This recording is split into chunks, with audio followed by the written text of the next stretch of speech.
add on about Museveni's efforts to take away the power of Ugandans to elect leaders.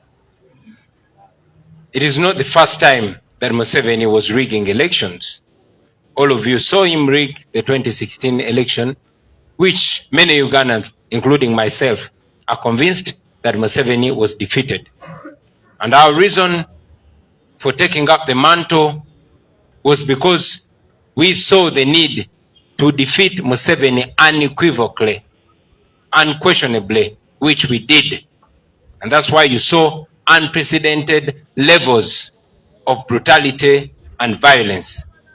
It has never happened where a presidential candidate has to campaign with a bulletproof. Drones had never been seen before. They were introduced and the like. But nevertheless, we defeated him. But Museveni did not stop there. He went ahead now to disregard the voice of the people, not indirectly, not using any more intelligence and reasoning. As you saw in Kayunga, I think that closes it. So now it goes back to the people, because now he sees an absolute need to take away the power of the people, the mandate of the people. But again, I will remind you that the Constitution, no matter how violated it has been, the Constitution as it is still gives power, all power to the people of Uganda, and it still provides for an adult suffrage election. And that is what Museveni is trying to run away from. About the intrigue or purported intrigue within NUP. I'll tell you, friends, that many times those are results of propaganda, which propaganda is many times sponsored by the regime itself to draw wedges within the forces of change. But again, you cannot just dismiss all rumors, you cannot just dismiss all information that comes to you. Like we've said it severally, we continue to stand by our word, and we say we shall see all people by their actions. About the beret. This is not a military beret. This is a people power beret. And that is why you have not seen or will not see anybody convicted for wearing this beret. Because they know that they use the military just like they use the police to play politics.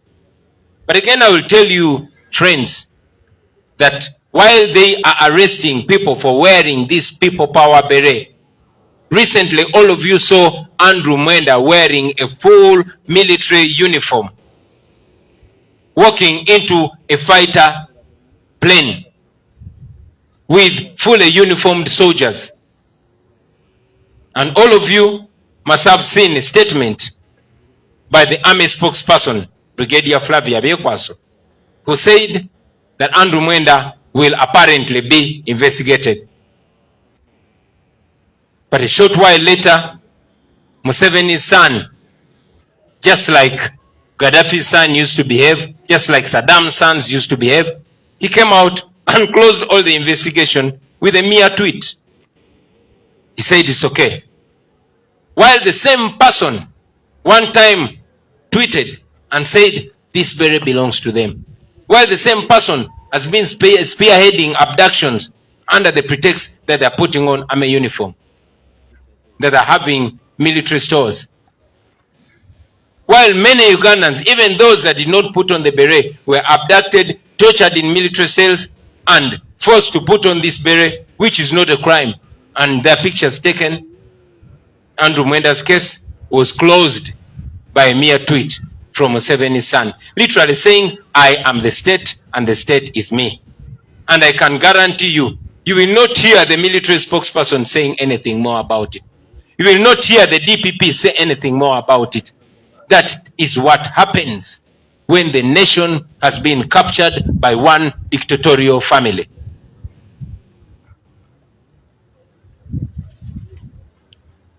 Kambise mu Luganda. okwongereza ku nsonga ya mukulu Ssenyonyi eyokuba nti Museveni atya bannayuganda. Sigwe mulundi okusoose nga Museveni abba akalulu. Ffenna tumanyi ti akalulu ka 2016 baakabba Museveni yawangulwa. Naye twasalawo twenyigire mu kalulu kuba twayagala tukunge bannayuganda mu nkunga eyali tebangawo. Era twayagala tuwangule Museveni mu mpangula etabangawo abulwe kyeyekwasa. Era bwetu bwe twakola. Era tekibewunyisa lwaki wabawo ebikolobero ebitabangawo, lwaki wabeerawo ettemu eritabangawo, lwaki ne kampeyini baazigana ekyali kitabangawo, kubanga Museveni yali alabye ekitabangawo era ng'atidde ebitabangawo. Twali tetulabanga ku drone ziwamba abantu ne batandika obbawamba. Bali tebajjanga ku street ne batandika kusanjaga abantu mwakiraba. Era teyakomaawo. Ebyokulonda bwe twabimutamya ne batuuka okubba mu nziba etaliimu yadde n'obwongo akatono. Naye nga bwe nabagambye ekyekayunga kyamala eggobe mu kibya. Kakati ayagala okugyawo okulonda kubanga n'okubba kati tukufuula kuzibu nnyo ku sayidi ye. Naye era constitution nga bweri kati newankubadde bagitaganjudde ebbanga ddene n'emirundi mingi, naye nga bweri kati still ewa abantu obuyinza okulonda pulezidenti waabwe. Ekyo Museveni ne banne kye bagezaako okugyawo asobole okuleeta mutabani we nga bannayuganda temukyalina kye mwogera. Y'ensonga lwaki mbakoowoola bannange buli omu akole kyasobola okulaba ng'ataasa constitution eno, kubanga abaana abajjako eddembe eryo ate awo kijja kuba kifuuse kirala. Omuntu omulala abuzza kulumagana okugambibwa okubeera mu NUP. Nja bategeeza bannange nti okulumagana okwo oba okwogerwako ebiseera ebisinga oyo aba propaganda oba ziba ngambo ezitaliiko mutwe n'amagulu. Ate nga ebiseera ebisinga ziteekebwawo gavumenti ya nakyemalira, kuba nakyemalira akkiriza nti amawule tegookya mutima era ayagala abawule yabule awo asobole obbagonza oba okugulako abamu. Naye ate era njagala obbajjukiza ng'Abaganda bwe bagamba nti ow'olugambo alaba ekimutta kwe kuwaayiriza. So tetusuula byonna biba bitugambiddwa, tuzze tubagamba basebo ne bannyabo era tugenda maaso n'obbagamba nti buli muntu tetujja gendera ku bigambo bye wabula tujja balabiranga ku bikolwa byabwe. N'ekisembayo ekyenkofiira zaffe kwambala, zino enkofiira tetuzambala mu bumenyi bw'amateeka. Ensonga lwaki tewali muntu gwe baali batadde mu kkooti oba tewali muntu gwe basobola kusimba mu kkooti omusango ne gumusinga ogw'okwambala enkofiira zino kubanga si musango. Ensonga lwaki nze Kamakoogera tebankwata ngako ne bansiba lwa nkofiira eno era ne bebatulumba nga tuli ne bannange bawamba abo abatamanyiddwa, nze ne bantaliza kuba bamanyi tebalina musango gwe bayinza kunzigulako ne gunsinga. Naye ng'ekyo okitadde ku bbali, wakati mu tukijjanya nga bagamba twambala enkofiira bo ze bayita ez'amagye. Mwenna mwalabye Andrew Mwenda ng'ayambadde ebyambalo eby'amagye full uniform ng'ali n'ab'amagye ng'ayingira mu nnyonyi ey'amagye. Era wakati mu buswavu bwe twakyogeddeko bwe kyatambudde ku mutimbagano n'emikutu gy'amawulire egy'enjawulo, omwogezi w'amagye gwe mmanyi nti talina yadde n'ettondo ly'obuyinza ayogera bye bamugambe ne bw'aba amanyi nti bya butumbaavu oba bya buswavu, yavuddeyo n'afulumya ekibaluwa namutayiika n'agamba Andrew Mwenda bagenda munoonyerezaako kubanga tamanyi oba talina bukakafu kubenga omuntu oba engoye ze bambadde z'amagye. Wayiseewo akaseera akatono mutabani wa Museveni mu nkola emu ne batabani ba Saddam ne batabani ba Gaddafi ne batabani ba Mobutu ne batabani ba bannakyemalira bonna nga bwe babadde bazenga bakola, mutabani wa Museveni yavuddeyo ensonga yo n'agiggala nga tweetinga butweetinzi n'agamba Andrew Mwenda talina musango kubanga muganda we yamuyise bro.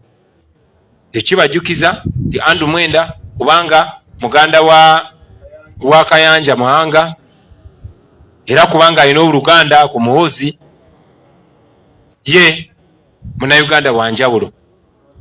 Bannayuganda bambita batemuddwa, Bannayuganda bangi bali mu makomera nga babalanga okwambala enkofiira ya people power, naye ye yayambadde ekyambalo kirambo ekyamagye ng'ali n'abamagye abamukubira saluti ng'ayimiridde mu nnyonyi y'amagye mutabani wa Museveni. Ekyo n'agamba tewali musango, tewali nsonga. Era njagala obbakakasa ti omwogezi w'amagye yabunidde, tagenda kubaako kyayongera kwongera ku nsonga eyo. Omuwaabi wa gavumenti talina kyajja kyogerako. N'omuduumizi w'eggye ly'eggwanga gwe bagamba nti ew'oku ntiko newankubadde tumanyi nti bamuteekawo nga kifaananyi, naye talina kyagenda kyogerako. Kakati bwe tutyo bwe tuli, lyeryo eggwanga lye tulimu, era amawanga agakulirwa bannakyemalira bwe batyo beeyisa ne batabani baabwe paka nga Bannayuganda babagyeeko. Mwebale nnyo, mwebalire ddala abasebo ne bannyabo, katubagalize olunaku olulungi.